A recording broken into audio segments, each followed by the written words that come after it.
state board work before. Okay, we'll move to the next item on the agenda, which is charter schools appeals. Sarah? Yes, thank you, Chairman. This microphone is working. Feels like it's on, but let me just move it up a little bit. Hold on. Okay, I think that may be better. First, I want to open by thanking my team, Tess Stovall and Angie Sanders, for the tireless work that they've done in preparing these recommendations that are before you. We've worked as a team, but I have to credit them for a lot of the drafting and the information gathering that went into the reports that we're about to share with you. As you know, there were 5 appeals in this round that we have before you with recommendations that you'll vote on tomorrow. 4 of those were from Metro Nashville Public Schools, and 1 is from Jackson-Madison. And again, per statute, for each of these charter applications that was denied by the local district and appealed to the state board, we conducted a de novo review. And as such, we will present them independently with summary findings today at the workshop for each one of the appeals, and then take questions after each summary finding as we go through the 5 appeals. The first one before you is Connections Preparatory Academy. The sponsors of Connections Preparatory Academy submitted a charter school application to the Jackson-Madison County Schools. The review team for the Jackson-Madison County Schools recommended the denial of the amended application for Connections Prep, and the Jackson-Madison County School Board concurred with this recommendation and voted to deny the amended application. The sponsors of Connections Prep then appealed that denial to the state board. The board again convened our own review committee and conducted, as I mentioned, a de novo independent review of that amended application. Our review committee rated it as does not meet standard in the academic, operational, and financial plans. Our review committee found that the application lacked evidence of a strong and compelling academic plan that was supported by sound operational and financial plans. It's on the review committee's recommendations as well as my own review and work to understand and explore the information presented in the application and gained at the capacity interview that I bring to you an agreed upon recommendation that the Connections amended application did not rise to the level of meeting or exceeding the standards required for approval. Therefore, I recommend that the State Board of Education affirm the decision of Jackson-Madison County Schools, in this case, to deny the amended application of Connections Preparatory Academy. And I'll stop there and take questions from any of our board members about this first appeal from Jackson-Madison. Questions concerning the Jackson appeal? Any questions? If I could make a comment. So I wanted to attend, I would have attended the Jackson hearing. I attended the other 4 and wasn't able to attend the Jackson one, but I read the materials, the application, and it appeared from my reading that there was a real desire to serve kids, and that it seemed like their heart was in that. So I guess my question is, I know you're not going to probably hear that their heart wasn't in, but am I on the right track with that? And did they give the impression that they wanted to figure out a path forward to be able to come up with a school model and a school design that would be able to meet the criteria for next year? It's a great question. I'm going to let our team jump in. I'll start, though. It's very clear that the sponsor in this case has a lot of passion for education and for the students in Jackson-Madison. That was immensely clear both at the public hearing, in the capacity interview, and in the conversations that we've had with the sponsor over the course of the appeal period.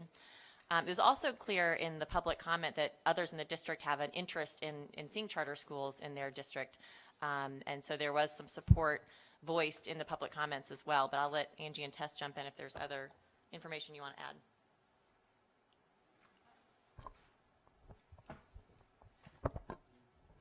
Yeah, I would just agree with that statement. I mean, this applicant, has been very interested in providing an opportunity for a charter school in Jackson-Madison for a number of years. This is actually the 2nd appeal that this group has brought forth to the State Board of Education. So I know that they are very passionate within the community about providing additional options within Jackson-Madison County. But I think, as you may have read in the application and as the review committee report states, there are some significant areas of improvement necessary before it would be at a place for meets or exceeds standard.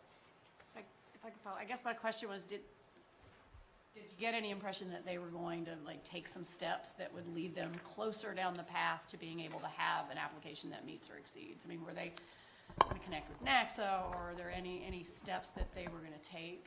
So there's no way to know what they will choose to do next, but I do know they mentioned a lot of research that they have done already to look at best practices nationally, which included, I think, some really culling of the NACSA website and resources.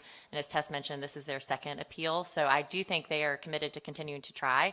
But as Tess also mentioned, I think the current application did not meet or exceed standards, so thus the recommendation. But certainly we will see what happens from here. Thank you. The other questions on the Jackson appeal? Okay, if none, move forward. Okay. The next appeal you have before you is International Academy of Excellence. This is one out of Metro Nashville Public Schools. Again, in this case, the sponsors of International Academy of Excellence submitted a charter application to Metro Nashville Public Schools. The review team for Metro Nashville recommended the denial of the amended application of International Academy, and the Metro Nashville Board of Education concurred with this recommendation and voted to deny the amended application of International Academy based on the merits of the application. The sponsors then appealed the denial of their application to the State Board of Education. The State Board of Education's review committee conducted a de novo on the record review of the amended application, and the review committee rated it as does not meet standard in both the academic, the operational, and the financial plan sections of the application. The review committee found that the application lacked evidence of a strong and compelling academic plan that was supported by operational and financial plans. The review committee's recommendation is sound and grounded in the information contained in the application and gained at the capacity interview. And I agree that the International Academy amended application did not rise to the level of meeting or exceeding the standards required for approval. It's therefore that I recommend that the State Board of Education affirm the decision of the Metro Nashville Public Schools to deny the amended application of the International Academy of Excellence. And again, I'll stop there and take any questions that you may have. Questions? Any questions for Sarah? Wendy? Thank you. No, Mr. Chair. So I just wanted to say I did. You're there to manage the situation. Good luck. I just wanted to say that I attended this appeal, and that this sponsor also clearly, and I think they've applied in the past as well, right? They clearly had a passion, but my review of the application, I know I'm not on the committee, I'm not an expert, my review and my watching of that hearing, it's clear that they did not meet the standards despite their best intention. So I hope that they continue to try to improve on their application so that they can serve kids. Okay. Any questions? Okay. Move forward. Okay. With your permission, I'm going to take the next two appeals in tandem. They're actually from the same sponsor, from KIPP Nashville. They applied to Metro Nashville for a KIPP Nashville Middle as well as a KIPP Nashville Primary. But it is two separate applications, and I want to make that clear while I'm going to talk about them collectively because they are from our same sponsor. We are talking about two different schools, one middle school proposal and one primary school proposal. In this case, the sponsors of KIPP Nashville and KIPP Primary submitted a charter school application to the Metro Nashville Public Schools. The review team for Metro Nashville Public Schools recommended the approval of the amended application of both KIPP Nashville Middle and KIPP Nashville Primary to the Metro Nashville Board of Education. The board, however, voted to deny the amended application of KIPP Nashville Middle and KIPP Nashville Primary for additional reasons outside the merits of the application. The sponsors of KIPP Nashville Middle and KIPP Nashville Primary then appealed the denial of both applications to the State Board of Education. The State Board of Education also convened a review committee for these appeals who conducted a de novo on the record review of the amended applications. The review committee rated it as meets or exceeds the standard in both the academic, the operational, and the financial plan sections, as well as the portfolio review and performance record. The review committee found that the application had clear and compelling evidence of a few following things that I'll go through. First, they had compelling evidence of a strong academic plan that would meet the needs of the targeted population of students in Metro Nashville. The applications had a compelling operational plan, including a strong governance structure that delineated roles for the network of the proposed schools. The applications had a sound financial plan and cash flow projections for the network, as well as the proposed schools. And finally, both applications had strong and clear evidence of successful outcomes for all schools within the network, as well as high performance on state assessments. The applications provided data of the network's schools outperformed the local district, state, and surrounding middle schools on most state assessments. The review committee found compelling and comprehensive evidence that the operator has a strong track record of success within its network. In addition to the State Board Review Committee's findings, the State Board of Education staff also analyzed the additional 10 reasons for denial that the Metro Nashville Board of Education cited in the denial of KIPP Nashville Middle and KIPP Nashville Primary amended applications. One of these reasons was the substantial negative impact of the KIPP Nashville Middle School and the KIPP Nashville Primary School on the district as a whole. The State Board staff reviewed all documentation submitted with regard to the fiscal impact of the school, and ultimately concluded that there was insufficient evidence to prove that KIPP Nashville Middle and KIPP Nashville Primary Schools would have a substantially negative fiscal impact on the school district. Additionally, the State Board staff analyzed all of the evidence provided to support the 9 other reasons for denial, but in no case was the evidence sufficient to prove and demonstrate for any reason that we felt to be valid to deny KIPP Nashville Middle or KIPP Nashville Primary. So based again on the review committee's findings of a strong and compelling amended application for both KIPP Nashville Middle and KIPP Nashville Primary, as well as insufficient evidence provided regarding the additional reasons for denial, I recommend the State Board of Education approve the KIPP Nashville Middle and the KIPP Nashville Primary amended replication applications at this time. And again, I'll pause and take questions. Sarah, when you say that the review committee with the Nashville district recommended approval and the Nashville School Board took another position based on outside the review committee's, the merits of the review committee's criteria, I guess. Why are those outside the? So one of the primary reasons, again, that we did a lot of analysis of was the claim that there would be significant fiscal impact. And I'm going to let Angie talk a little bit about that reason in particular, because we did spend a lot of time going through the analysis and the information that was gathered after the appeal was made to the State Board, both from the district and from the sponsor. There were additional reasons beyond the fiscal impact, though. There were some claims around not having a demand, so not sufficient wait lists in the existing KIPP schools. There were some other questions from the board members about various practices and discipline policies in existing KIPP schools. But I'm going to let Angie first talk a little bit about the fiscal impact, and then we can go into some of those others if you're interested as well. So with regard to the fiscal impact, we gathered a lot of documentation and data from the district. One of the things that we wanted to look at was historical enrollment fluctuations. So we looked at the projected enrollment that the district had projected versus the actual enrollment that came through the door. And you'll see in the report that in 15-16 and in 14-15, their actual enrollment came in a little bit lower than their projected enrollment. So we compared those fluctuations, per se, with the quote-unquote reduction in enrollment that they would see if one of these schools was approved. So just to clarify, although we're talking about both of these schools together right now, the law provides that we have to analyze substantial negative fiscal impact on a per school basis.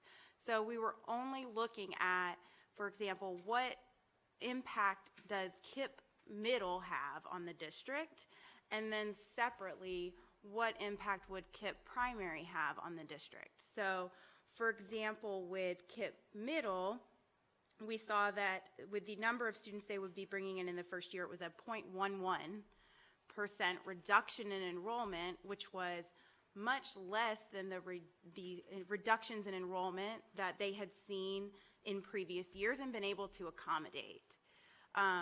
We also looked at, and the same was true for KIPP primary. It was, I believe, a 0.23% reduction in enrollment with KIPP primary, but that was still less than the fluctuations in enrollment that they had seen. In addition, I want to point out that we were only looking at the enrollment fluctuations between projected enrollment and actual enrollment. The district, when they provided us data, was able to show that their enrollment has been increasing year over year. So not only that, but they were also projecting that their enrollment was going to continue to increase each year. So we're just looking at the differences in projected versus actual, but keep in mind that they're projecting that their enrollment will continue to increase as it has been increasing in the past. In addition, we looked at the percentage of the overall district budget that these schools independently would represent. For example, KIPP Middle represented a 0.10% of the estimated approved operating budget that was provided to us by the district for 2019-20, which was the first opening year. And then we also looked at, the district provided to us a cost offset model. So they basically said, for every dollar we send to a charter school, how much of that money can we recoup? And they said, we can recoup about 65 cents on every dollar that we send to a charter school. So when we looked at it, the impact of KIPP Middle when using that analysis, it was even a smaller percentage of the district's budget. It was 0.03%. So given that data, we were really not able to determine that the district had carried its burden of proving that there was a substantial negative fiscal impact with regard to both the middle school and separately then the primary school. We'll stop there, and I'm happy to talk or let Tessa or Angie talk about any of the additional reasons that were cited in the letter back from Metro Nashville. Yeah. Yes, Cato. Sir, can you mentioned the issue of demand. Can you clarify that a little more? Give us, shed some more light on what were the issues surrounding demand? Yep, I'll start and then I'll tag out to Tess and Angie as well to provide some additional detail. So the question of demand was based on the board's belief that there wasn't currently a demand for the seats in the operating KIPP schools in Nashville. And so we looked at the wait list provided for all district schools from Metro Nashville, as well as information provided by the sponsor, and tried to understand where that rationale had come from, as well as to understand in the application the fact that these two schools would be offering up to locate in areas of the district that were overcrowded and needed additional schools. But Tess, do you want to go into a little bit, or Angie? Okay. Sure. A little bit more detail. So when we looked at demand, one of the things that we looked at, or that was cited by the district, was the capacity of KIPP's current schools. So they said that some of KIPP's current schools are under-enrolled.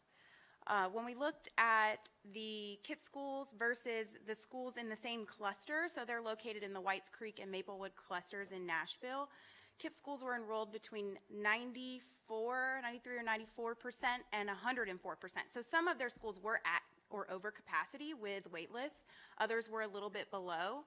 When we looked at the surrounding district schools in that area, they were dramatically under-enrolled. So for example, the district schools in the Whites Creek and Maplewood clusters were between 44 and 70% enrolled. So it was pretty clear that while there was a little bit of room at some of the KIPP schools in the North and East Nashville area, the parents in those areas were choosing KIPP schools at higher rates than they were choosing the district school.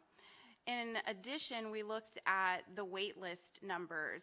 The district was comparing wait list numbers at some of their really high-performing schools. For example, Hume Fogg and Meigs, which a lot of them have academic requirements for admission. When we looked, another thing that we looked at was the demand for charter schools in the area that these schools are proposing to locate. So like Sarah said, they're proposing to locate in Southeast Nashville, which has been identified by Metro Nashville Public Schools as an overcrowded area. We looked at the wait list for charter schools in those areas, and as you'll see in the report, a great number of those charter schools have substantial waiting lists. So that tells us that there is a demand from parents in that area for charter schools.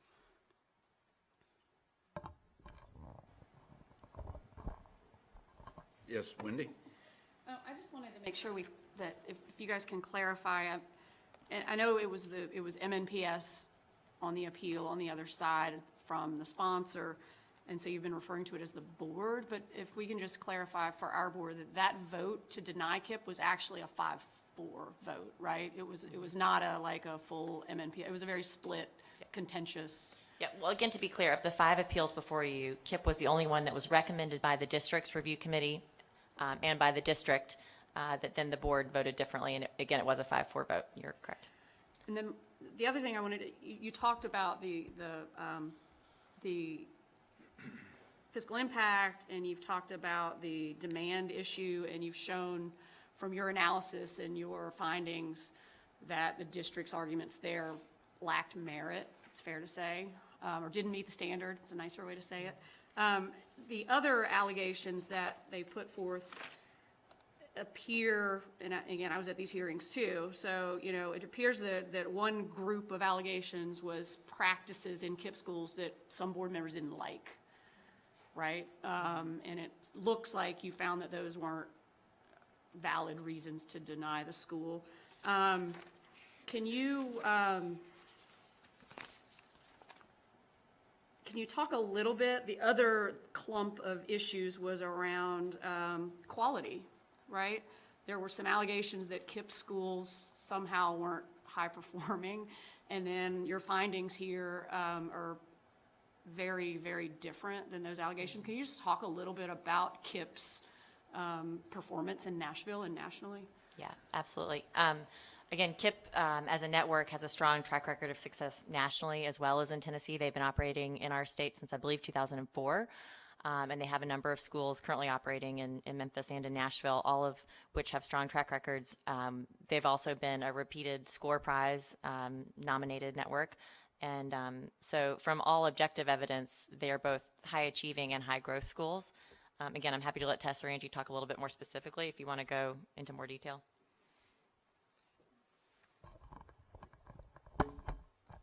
Specifically, there were 2 things mentioned around the academic data. One was a mathematical report that looked at KIP National, so it wasn't just KIP Nashville. And there were certain excerpts that were pulled and referenced in terms of the reasons for denial.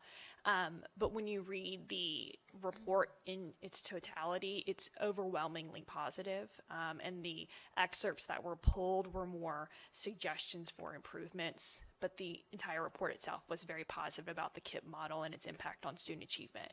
Secondly, it was around, the second point that was made was around the college readiness scores for KIP Nashville as compared to some of the academic magnates in Nashville.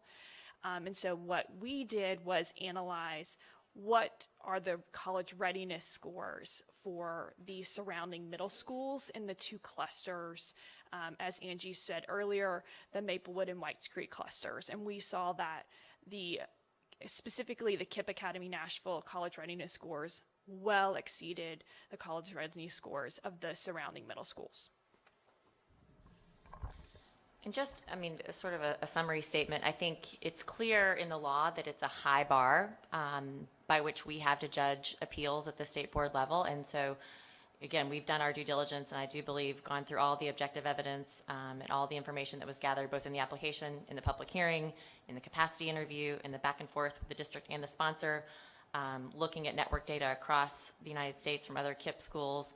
And in all instances, we found that they meet or exceed standard in academics, operations, financial plans, and in the portfolio network. So it's for that reason that we've brought to you a recommendation to affirm or to approve these schools. The other questions on KIP? Just note that tomorrow we will be voting on these 2 separately, but we've handled them here in one discussion, I think, appropriately. Okay, let's move forward to rocket ship. Okay, this is the last one. This is also out of Metro Nashville. The sponsors of Rocket Ship Nashville number 3 submitted a charter school replication application to Metro Nashville Public Schools. The review team for Metro Nashville Schools recommended the denial of the amended application of Rocketship, and the Metro Nashville Board of Education concurred with this recommendation and voted to deny the amended application of Rocketship based on the merits of the application. The sponsors of Rocketship Nashville number 3 then appealed that decision to the State Board of Education. Again, we conducted a review committee, brought together a review committee and conducted a de novo on the record review of the amended application. And in this case, the review committee found that the application rated as meets or exceeds standard in the academic, operational, and financial plans. However, they rated it as partially meets standard in the portfolio review and performance record. The review committee found that the application contained strong evidence of compelling academic plans that was supported by strong operational. In the portfolio review and performance record section, there was insufficient evidence of clear, compelling documentation that each school in the network had successful student outcomes and strong evidence that schools within the network are high performing and successful in meeting state and national standards. While the applicant's first school in Tennessee showed above average growth on TVAS in its first year of operation this past year, the overall proficiency rates of the school on TCAP were extremely low. Therefore, the review committee rated this section as partially meeting the standard. The review committee's recommendation is sound and I believe grounded in information contained both in the application as well as gained at the capacity interview. I agree that the Rocketship amended application did not quite rise to the level of meeting or exceeding the standards in all sections required for approval, which is our bar for recommendation to you as the board. Therefore, I recommend that the State Board affirm the decision in this case of Metro Nashville Public Schools to deny the amended replication application of Rocketship Nashville number 3. And again, we'll take questions if you have them. So after receiving the recommendation, I know I've had a conversation with Sarah about this. This one really, I'm torn, and I just want to just kind of sort of hash out because I still don't know where I am on it. My concern is, I have a lot of concerns. So I visited this school, the inaugural school, 2 months in, and got a tour and asked how they were and was told at that point, these are our lowest incoming students ever. And so when I saw their growth scores this year, I was really excited. I don't understand TVAS, but a 5 is good, right? It's some, Yes. So I was excited to see that they had, I think, is it the second highest level of growth for an elementary school in Nashville, or that's what they said at the hearing. Yeah, the composite was a 5, which is Okay. very high. That's Okay. the highest score you can get. And so that, to me, was a really important, to me, if you're gonna take the lowest performing kids and like push back on the narrative that charters cream the highest performing kids, and you're gonna take a full school of kids and push back at the narrative that they take one grade at a time and so the work is somehow easier, I feel like they've earned something there, yet I understand 1 year of growth isn't a lot of data, and so I'm really torn. And I just, I don't even know what to say. I don't even have a Yeah. question. I just wanted to express that. No, I appreciate those sentiments, and I know, yes, we have talked. This one was hard. This one met the standard in all areas except for the portfolio review section. And in that case, again, there are a number of reasons to be very optimistic about this school currently operating in Nashville. They actually opened their second school this current school year, so they now have 2 schools operating in Nashville. The challenge in this case for us in reviewing the information is that it's thin. It's early on. There's 1 year of data. The growth is very promising. They did have a 5 TVAS composite, which is the highest score you can get in growth. Their achievement scores are really low, some of the lowest in their cluster and in the district. And Angie can give you the specifics, but I think it's 19% math, proficient and advanced. 29, Here, she knows the specific numbers. it's 29.1% in math and 17.7% in reading. And again, the school took on 4 grades in the first year of operation. They took on students who were, in some cases, between 2 and 4 levels behind grade level. So they had a number of challenges out of the gate, and they showed strong growth. For me to bring a recommendation for approval, the bar is that they must meet or exceed in every area that we reviewed. And in the case of the portfolio, because their achievement is so low, and it is just 1 year of data, we didn't feel like they met or exceeded that standard. So while they're meet or exceed in all areas, except for portfolio track record, in that area, they failed to meet the bar, which is why you have the recommendation before you that you do. And can I ask one other, so you, in the KIP analysis, you looked at the surrounding schools' data, and I'm asking this because at that hearing, it was another one of those tale of two schools, like the district's presentation of the data and Rocketship's presentation of the data just did not match. The surrounding elementary schools for this one, their achievement, I'd be interested in if you guys looked at it, and their growth. Because if I have a child who has not been served well, K-1, and they move over to Rocketship in second grade, at a pre-K level, and they're gonna do better at Rocketship in second grade and still not be, a proficient, but do better than they're gonna do in another school, that to me would be important to know. I'm gonna let Tess talk a little bit more about that. Yeah, so we looked at both overall composite TVOS of the surrounding elementary schools, or kind of other feeder schools in that area, as well as the student attainment or the TCAP proficiency. Certainly on overall composite, they are one of the highest or the highest. I think there may have been one other school, elementary school, that they had listed as kind of neighborhood schools in their application that had an overall 5, but most were in the 3 or the 4 range. In terms of proficiency on TCAP, in reading, they were one of the lowest. In math, they maybe were 3rd to 4th of the lowest. I could look and get you the exact numbers, but they were still below kind of the area, other neighborhood elementary schools that they would be pulling students from. In the capacity interview, was there any conversation about why? I mean, did they say they marketed to like a certain demographic that would be, I mean, I'm just trying to figure that part out. No, I mean, they really, they were very candid about the fact that they accept any student who comes to their door, and that I think, as Sarah mentioned, they were very candid about the fact that how surprised they were that the students in Tennessee that they were serving were so significantly farther behind than the students they had seen in their schools in California and their school in Wisconsin. So certainly they are making adjustments to their academic model to serve the greater needs of students in Tennessee. But they didn't say specifically, we were pulling from this one pocket of areas. They were very much like, we serve whoever shows up. And I think the review committee very much appreciated the candor of the conversation around what they've seen, what successes they've had, but also still some challenges they're trying to work out.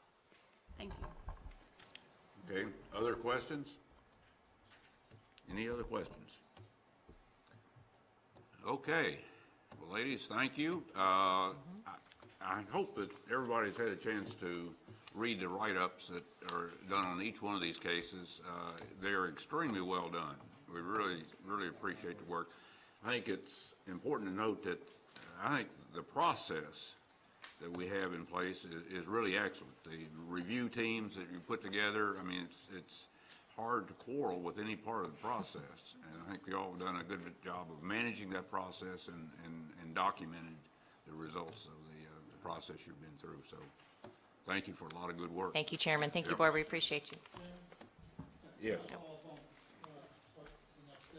Oh, yes. Make an assumption that we agree with the recommendations, that would indicate that KIP, if that is approved, the state, we would be responsible for that school unless the district decides to do something different. Can you walk us through that just to make sure? Absolutely, and I'll defer to our legal expert here, but there's a 30-day period after the board votes. If you did decide to approve and authorize the school in which the district and the sponsor could mutually decide to reconcile, and that school could be taken back by the district. But I'm going to let Angie, who is our legal expert, add to that if there's anything I missed. No, I think she sufficiently explained that. Okay.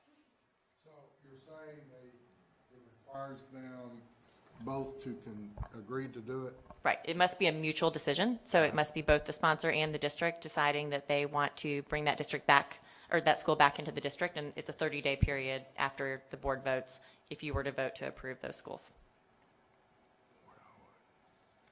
Okay. Any other questions?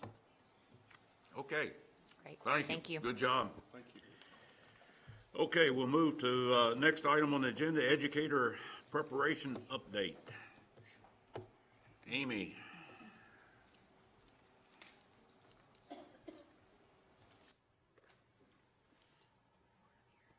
you. Hello, good afternoon. At the last meeting of the board, we talked a little bit about praxis exams and provided some data about pass rates related to some of our praxis exams. And you asked me to do a little bit more work and come back to you this month with some additional information, and I'd like to share that with you today. Just as a reminder of all of the praxis exams that we currently utilize in Tennessee, for 19 of those exams, our cut score is below the nationally recommended cut score. So those are going to be the exams that I'll focus on today. So what we have done here, and I have to say again, ETS has provided significant support for us, and this is a very busy time of year for them, and we really appreciate their support in helping us collect this data. What we have done is taken a look at the past 5 years of tests that have been taken and reported in Tennessee. And we looked at the pass rate that we had of those tests that were taken, and then we compared what the pass rate would have been if we had applied the nationally recommended cut score. So if you take a look at this graph, and it's a little bit difficult to see, the blue bar represents the pass rate that we had in Tennessee. So for example, on the core knowledge special education exam, 99% of tests taken were passed. And then if you look at the red bar that's next to it, we've applied to the same data the nationally recommended cut score, and you see that that would have dropped our pass rate to 97.3%.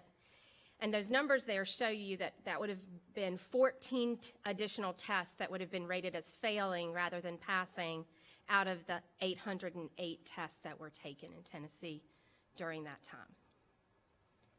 And the pattern here is repeated across the board. The largest number of our special populations, the largest number of test difference would have been the mild to moderate, with 259 tests that would have been failed.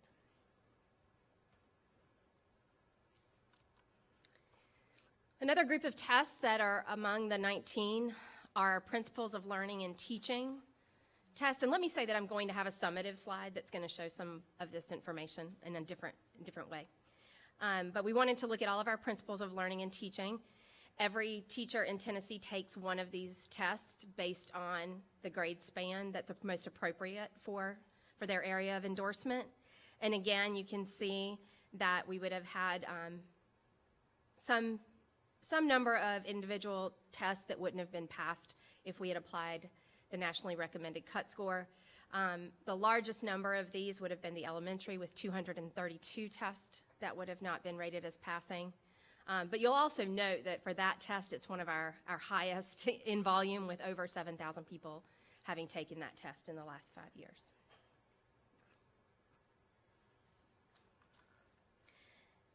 And I also wanted to share with you our world languages assessments. And the interesting part on this, and a nice comparison to the prior slide, is that these are not high volume tests.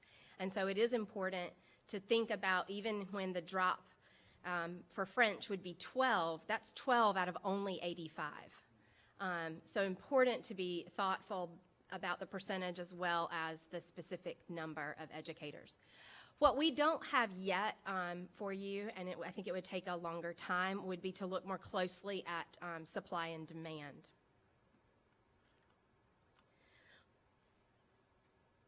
This chart takes all 19 exams and places the pass rate at the current cut score next to the pass rate at the nationally recommended cut score. And the top group, which are not highlighted, are those where the percent change is less than 10%. The bottom group, highlighted in yellow, have a percent change that is greater than 10%.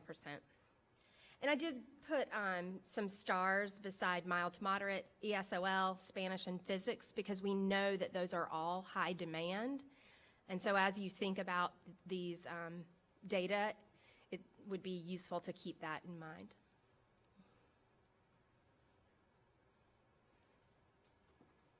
I'm happy to take questions that you have at any time. Yes? What is ESOL? English speakers of other, English speakers of other languages, is that right? So it's our students, it's our teachers who work with our students whose first language is not English. Special ed category? Special populations. So when you say, that the courses, I guess, but are high demand, that we should keep that in mind, what is it about that we should keep in mind? Well, any change that we make could take a situation where we are already under supply in an area and make it even more challenging for our districts. So, for example, with Spanish is one of our good examples. Many of our high schools are searching for Spanish teachers, and we have many completers coming through our preparation programs who aren't able to pass the assessment. And if you look, our pass rate is 57.2% right now. And so if we change it, we will reduce that to 43%, creating an even larger gap between the demand that we have for Spanish teachers and the supply. I'm not suggesting not to do it. I'm just suggesting that we be, mindful of that. Well, this is where I'm probably gonna get really upside down with my brethren and many other folks. Not me. But, I really can't, and we've talked about this for about a year, or longer actually, I have a hard time understanding how we're going to solve the problem by taking someone, and here's that is not at a skill level, and the thing that upsets me a little bit or scares me is that we're really not talking about in these numbers, what is the baseline competency in order to be a successful teacher for those kids? So if you're going to teach physics, do you need a warm body in that physics class? Because you could really pretty much go out there and swear any one of us in there and have that warm body. I wouldn't go that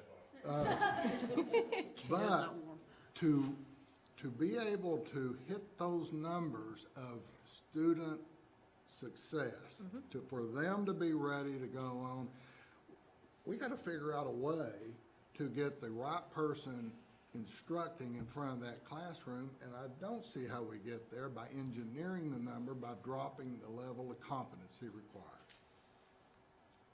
I agree. Well, so how do we not to be- accept something like To be this? fair, I think, again, the department and the state board works a lot with districts, and so we just want to be cognizant of what this will do to sort of the district's ability to hire. It doesn't mean that we shouldn't make a decision to go there as a state. I think, in fact, what Amy's trying to propose is probably that we get there in all of these cases. It's just, Right. we need to be mindful of what that'll mean, and it may mean some pain points. So that was exactly what our recommendation was going to be, is that we move very quickly on the tests that are in the top half of this chart, and that for the other tests, that we just make sure we do a little bit more work and communication with our districts in understanding what this would mean in their districts, talk to our preparation programs and ask the question that has already been raised about the Spanish exam, for example, that they think there might be a misalignment between what we need to have tested and what is tested, and just make sure that we've done our due diligence in those areas. And so it's really we're not suggesting to leave the bottom group alone, but rather to just take some additional time to do some more work with those assessments. That same analysis, if there could be flaws in that yellow band there really could be flaws in that upper band. That if they were and the other thing is that when we're talking about nationally recommended, is that national experts saying that this is the level of competency in physics for a teacher to have the breadth of knowledge and skill in physics to be able to teach it successfully? So Or is it a statistical number? so there were two questions. So the first question about who is making the national recommendation goes back to that multi-state standard setting panel. And so ETS invites states to nominate individuals to participate on these panels. I don't know the exact number that are on each panel. And it's usually composed of educators, K-12 educators and/or educator preparation faculty with specific knowledge in that area. So and then they have two panels, and each panel comes to a conclusion, and then based on the recommendation of the two panels, they come to consensus on the nationally recommended cut score. The other question about what does that cut score represent? And so when they come and participate in the panel, they are instructed to consider this test and say how many of these questions would need to be answered correctly for you to feel confident that the educator has the minimal knowledge that they need on the first day of teaching. It's not saying that this is necessarily, your brightest physicist that you could ever get, but rather they are setting that bar, that minimum bar. And that is why we use multiple measures when we have a decision about licensure for a candidate. So it's not just the test. The test is one piece, but the other piece is also that they have to be recommended from their preparation program. And as you know, we're doing a lot of work in that area as well. So it's an indicator. It's I wouldn't say go as far as to say it's a guarantee. What? Is there anything, and maybe this doesn't work, but when you're talking about that and you're talking about the possibility of districts struggling to fill places, and I'm actually with Mike on the warm body versus competent person problem, but but is there a place where this issue, if we make them do the national, what's minimum, right, meets with differentiated pay, where districts would have some incentive to offer more pay to these harder to fill slots? I mean, is there a place, and I know the state would have to provide the right funding to be able to to make it work, but. Let me make sure I understand what you're asking. So would you be suggesting that highlighting the fact that, yes, we're going to raise the bar for physics and what it's required, but in doing so, we need to also suggest strongly that our districts recognize that to get that kind of talent, they're going to need to have compensation strategies that. Right. Right, If I'm a superintendent and I can't find good physics teachers and I have the ability to do it. That's right. I'm going to offer more money to people to come Right. teach physics. Right. See, I think what she's saying is it shows that there isn't only two choices, draw the line and have a shortage, or lower the bar and have plenty.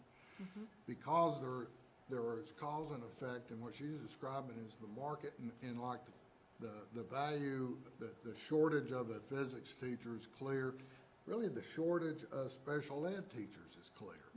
But when we really think about what we're saying, and we're saying we're going to evaluate teachers every year, and by the way, if you're an incoming teacher, if you're coming in with what with the recommendation of the college prep deal, and we're looking at the only measurement of the licensing, the praxis, we're going to put someone in there who is really starting behind the ball, particularly if it's in content, but it could be in like how to, really how to teach a kid how to move up on reading, So we're creating a formula for that person to fail by encouraging them, well, if you just go ahead and get your degree, you'll get a job and good luck to you after that. I don't see it. Dr. Amy, I wanted to ask you, on your very first slide or screen, you had that there are 4 exams in Tennessee where we're requiring greater than the recommended Yes. score on the Yes. practice. What are those 4 areas, 4 exams? I don't have the list off the top of my head. I know biology is in that list, and I believe there are 2 other science exams. We provided a document at the last meeting that lists all of that, and we can make sure that you have that again. I thought we had raised some at least as high as the. So We have 31, some at Oh, yeah, 31 yeah. recommended. we have have 31, over but we time only had as 4 tests that have. were higher than. I wondered if those were more professional No. focus areas. That, when we analyzed this, we found that there were 2 ways that cut scores have been established in Tennessee, and one is through this multi-state standard setting process. But prior to ETS always having that process in place, there were oftentimes when the state would convene their own group to set the standard, and these 4 tests were when Tennessee actually took on that practice, But we do need to recognize. which is a that, testament to our you know, educators. Yeah. Over the years, we have made significant improvement in bringing these scores up to the, kind of the national average or the multi-state assessment group has been setting these standards. Okay, other questions?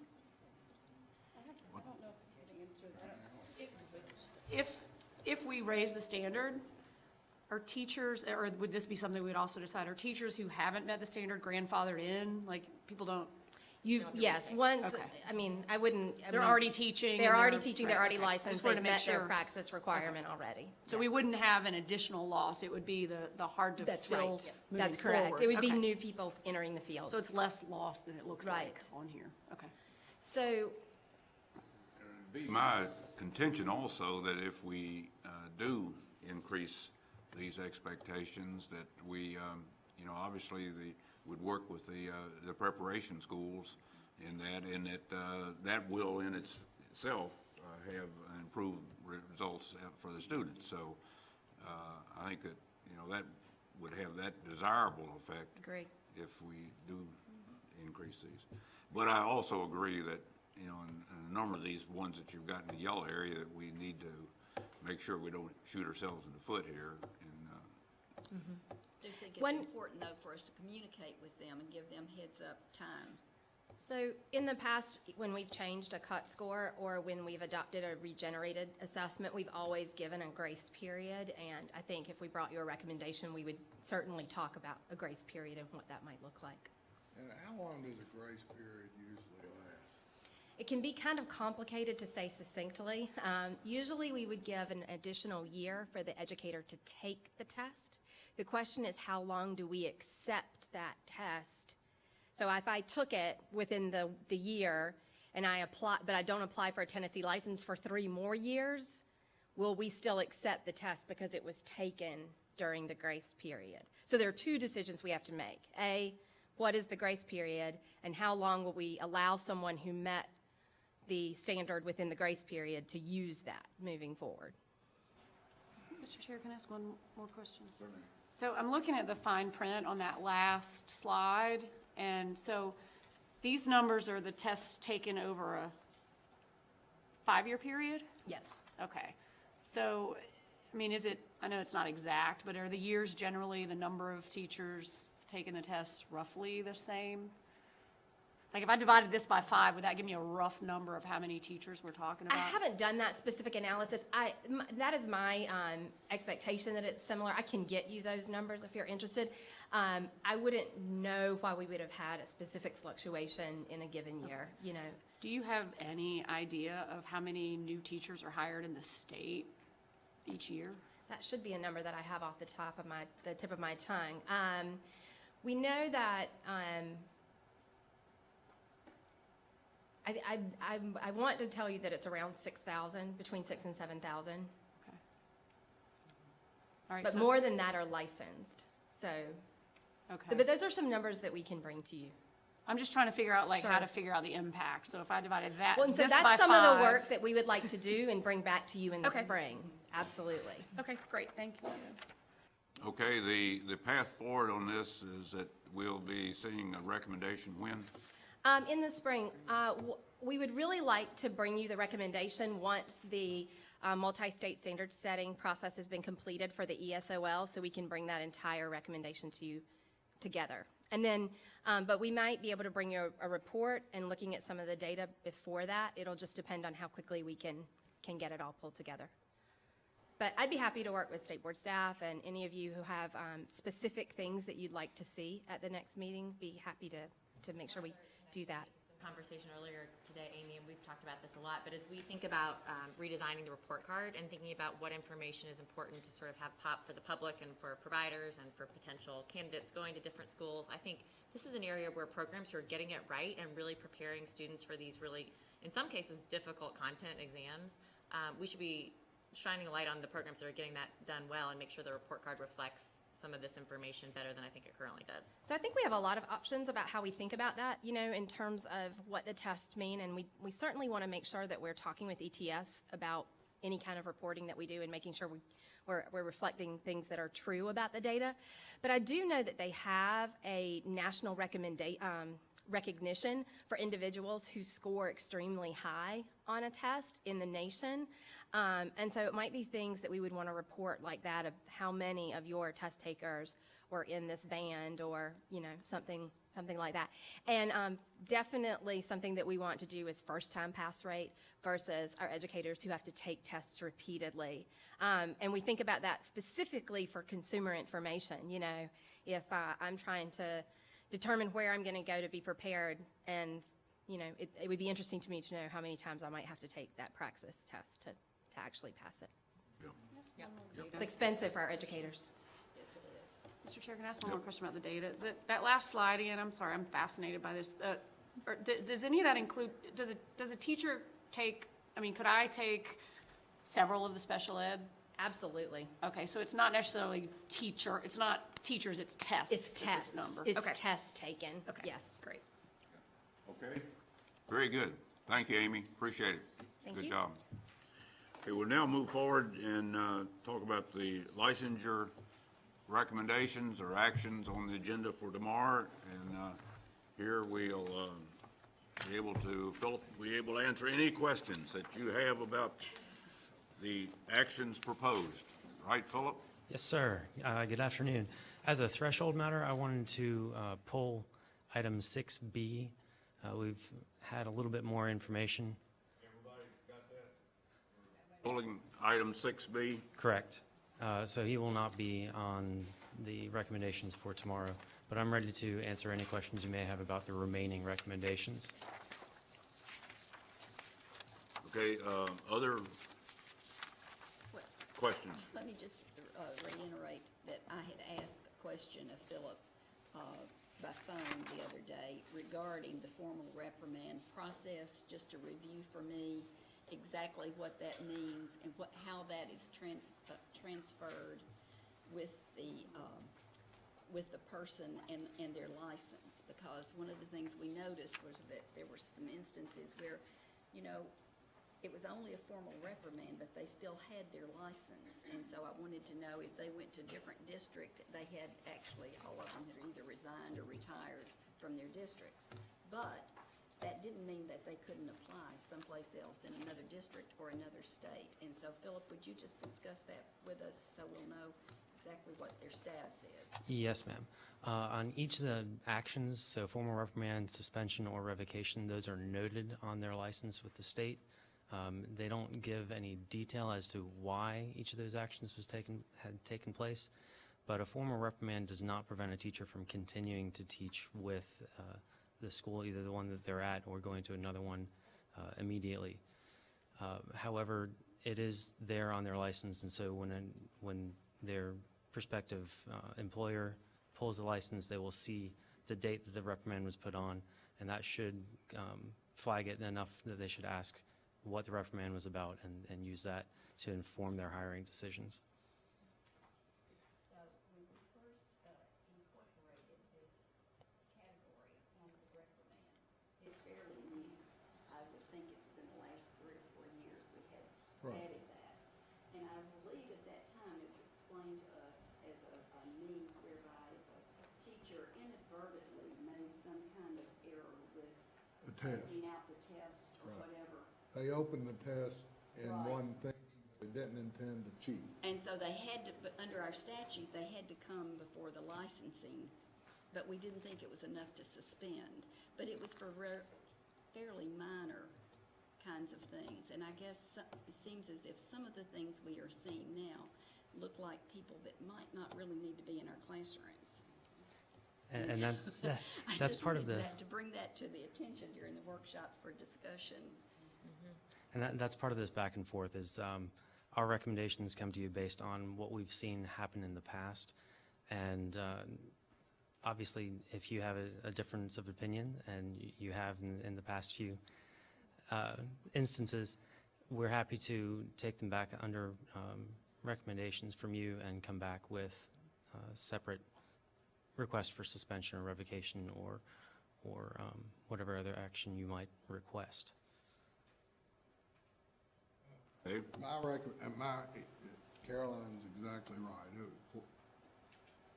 There was